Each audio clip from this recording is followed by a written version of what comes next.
বলিয়া শুনলাম জনম ভরে, আমি শুনলাম জনম ভরে। ইট বালু সিমেন্ট দিয়া মানুষে ঘর বানাইয়া আল্লাহর ঘর যাই বলিয়া শুনলাম জনম ভরে। বহুদিন গেলাম মসজিদে দেখলাম না আল্লাহরে, আরে যেই ঘরেতে আল্লাহ থাকে নিজের হাতে তৈয়ার করে মুর্শিদ কাবা ঘরে আল্লাহর ঘর মুমিনের ভিতরে।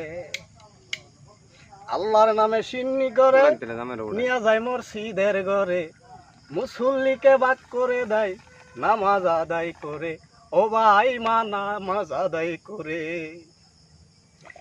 আল্লাহর নামে সিন্নি দিয়া আল্লাহ নামে সিন্নি করে দিল মানুষের, আরে আল্লাহ তো খাইলো না সিন্নি মানসে খাইয়া পেট ভরে মুর্শিদ কাবা ঘরে আল্লাহর ঘর মুমিনের ভিতরে।